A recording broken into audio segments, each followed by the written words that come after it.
This is an in-depth look at the new Fantastic Four movie, so I am going to talk about the plot and spoilers. You have been warned. Let's start with why I decided to watch this movie. Galactus. I saw the trailers and teasers and TV spots. For me, Galactus was the main selling point, a planet-eating celestial. How could a bunch of nerds with funny quips stop him? The usual Marvel plot? Friendship? Compassion? Or some other bullcrap? Well, yes. The main girl boss of the movie, Sue Storm, stopped Galactus with the power of motherhood. I have read the story of a mommy hen flying beyond her strengths to save her falling chicken. The same happened here. Sue Storm defeated Galactus with nobody's help. Are you okay? What is wrong with you? I don't need your fucking help. What a bunch of nonsense. Marvel still has no backbone. They could have let Galactus destroy Earth and made him the ultimate villain that he is. I was so disappointed by how they handled the Galactus, their main selling point. I'd rather watch the old Fantastic Four movies. The first two were awesome and a great time at the cinemas, though I haven't seen them in a while. Did I enjoy the new Fantastic Four movie? Well, yes, I did have a lot of fun watching it. It wasn't as unwatchable as the Thunderbolts movie. That movie was the worst, along with Captain America 4: Brave New World. You've got to do better, Senator. Fantastic Four is much better than those two movies. However, the movie doesn't have any repeat watching elements. Remember Guardians of the Galaxy Part 1 or The Avengers Part 1 or even Captain America 2: The Winter Soldier? Those movies had a lot of repeat watchability, which is why they succeeded at the box office. Even the new Superman movie has repeat watchability, which the new Fantastic Four doesn't. Most of the movie is boring science stuff that I couldn't understand. I literally felt like Captain America in Avengers 1. Stator control unit can reverse the polarity long enough to disengage maglev, and that should... Speak English! The rest of the movie was family drama, that too light-hearted family drama. From the trailers, I thought the movie would delve deep into how gaining powers has changed these astronauts, but nope. Disney wouldn't allow Marvel to construct serious moments in their films, only quick witty banter. No serious stuff, please. How did the accident change Ben's life? My dude turned into a pile of rocks. Did that not destroy his life as a human? Could he ever experience love again? Could he travel in a car? Does he feel like a monster? Nope, none of that in this movie, please, said Disney. No. No. Mm-mm. Mm-mm. No. No. No. No. No. No. Hell no. No. No. I refuse.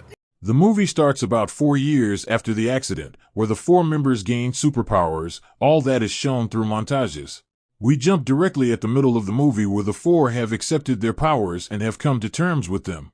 The last 3 Fantastic Four movies dealt with their origin stories, so Disney decided not to go after that same horse. Similar to the new Superman movie, no more origin stories.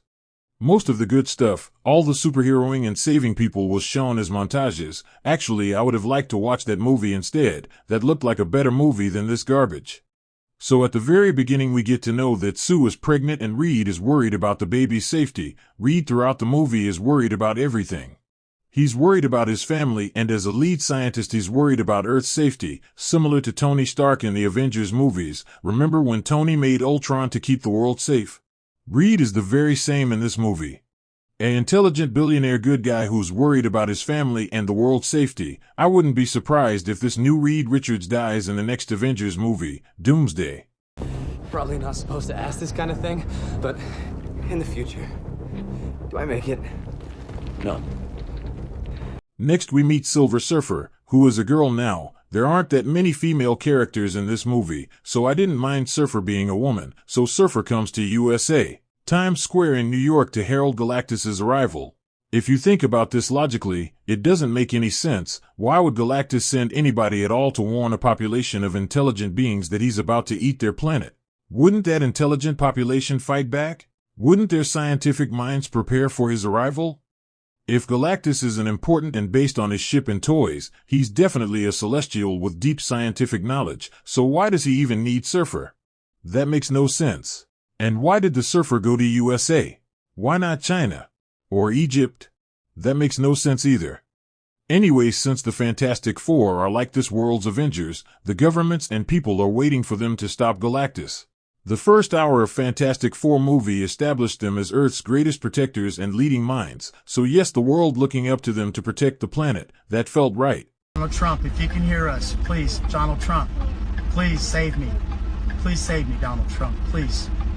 I'm asking you. Please save me. Funny, even the new Superman has that very same plot. So the four Avengers travel to a planet far away from Earth, where they spotted Silver Surfer's energy, science stuff. They even had interstellar travel available at their disposal. Anyways, there they meet Galactus, who has tubes connected to his body through which molten lava and the planet's material are going into him. It's almost like he's feeding on the remains of the planet. So after scanning the baby, Galactus realizes that baby Franklin is a cosmic being with infinite powers. Basically, he's a mutant with a ton of aura, so Galactus wants to eat him to stop his hunger. Dude is like a vampire who eats planets instead of blood, and baby Franklin is the cure, so he asks for Franklin instead of Earth, and naturally they fight back. This was the best fight scene in the entire movie. Silver Surfer versus the Fantastic Four. That girl entered their spaceship and even went inside Sue's stomach. They escaped through a black hole. I have no idea what that was. Why did they come across the black hole and how did they escape? Man, I have no idea what any of that meant. But Silver Surfer surfing through molten lava and space clouds near the black hole. And later falling into the black hole. And I gotta tell you, it was perfect. Perfect. Everything, down to the last minute details. Like I said, the best fight scene in the entire movie. That was fun. So now they return to Earth, and for some reason the smartest man alive tells the world's press that Galactus asked for the baby in exchange for Earth. And then we got to see the world turn on them and their family. For a moment I thought, wow. Disney allowed Marvel to actually have real stakes in their movie for once since Infinity War and Civil War. This plot line reminded me of Batman v Superman, where the people of Earth turned on Supes for destroying Metropolis in Man of Steel.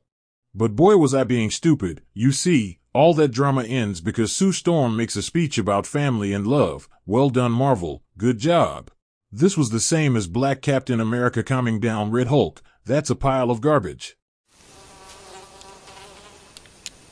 That is one big pile of shit. Soon after, Reed Richards tells the world to build 3 pillars around the globe so they could transport Earth from this galaxy to some other. I don't think I understood how time functions throughout this movie. I mean, the baby grows up so fast. Ben has a full long rocky beard now, so obviously a few months have passed, at least 6 months. Why did it take Galactus so long to travel to Earth when Silver Surfer comes and goes so fast? If Galactus gave powers to Surfer, then he should be able to travel as fast as Surfer, right? Whatever. So, after the countries around the globe build all the sciencey stuff to transport Earth, Silver Surfer shows up and destroys all the machines. And then Johnny Storm shows up and stops her using the audio clips from her world. How did he get those voices and audio? Well, that's science, you see. So don't ask. So we learn that Shaba sacrificed her life and became Galactus's minion so he would spare her world. So this makes her mad, and because of toxic masculinity, she didn't want to face her feelings. She flies away into space. Obviously, she wouldn't come back in classic Marvel fashion. In the third act, to save the day like Captain Marvel in Avengers Endgame. I will never do such a thing. So Galactus arrives. But you see, the Fantastic Four tried to bait him using the demon baby by placing him at Times Square. Why didn't Galactus just beam him up to his spaceship, like he did before in the same movie? Well, don't ask. So Galactus roams around New York destroying buildings and ballooning up the budget of the movie with heavy VFX. The city was evaluated by the governments because people whined about how heartless Superman was in Man of Steel. So Reed's plan is to transport Galactus to another universe or whatever, far away from Earth. But how would you do that? Well, that's where the girl boss shows up. Sue Storm pushes him into a black hole. Before, Galactus tried to stretch her husband, but no, Galactus comes back from the black hole. But no. Silver Surfer shows up in epic savior fashion and takes him into the black hole. Wow, I totally didn't see that coming. Totally. What? What?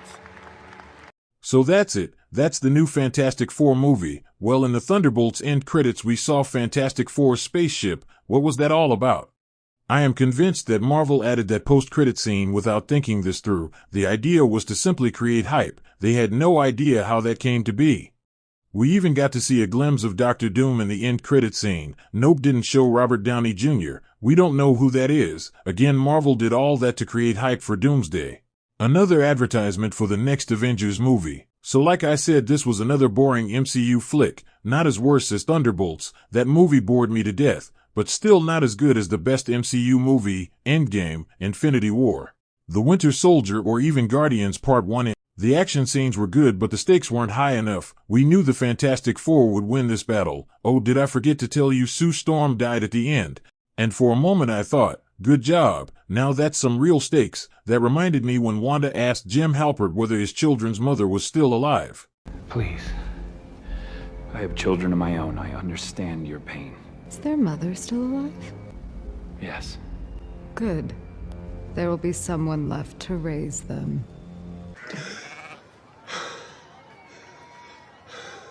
Boy, that would have been a solid ending, but nope, no real stakes. Baby Franklin brings her back to life. Classic Marvel, the Disney effect. I was super hyped for this movie, even more than Superman, because the trailers were solid and it felt like a well-made movie, great visuals, great music, even though some of it was well done. Like the music and VFX, the acting seemed off, especially Pedro Pascal. He's a good actor with a ton of anxiety, but good for him, his anxiety goes away as soon as he touches a female co-star. You go Pedro. I still believe Jim Halpert could have been the Mr. Fantastic, even in Doctor Strange Part 2. He did his job well. It should have been Jim Halpert. Beer me, Jim. Shh. Gentle. The other actors were fine. Even Galactus actor had nothing to offer. To conclude my analysis, this is yet another usual MCU flick, with paper-thin stakes, and great quality filmmaking. The people who worked in this movie did a great job, great sets, good VFX, good filmmaking, but the MCU machine follows its classic formula: the heroes always win. Watch Fantastic Four First Steps if you are a Marvel fangirl, you would like it. To people who love cinema, don't bother, this is just another Marvel movie. This movie wasn't fantastic. Say that again?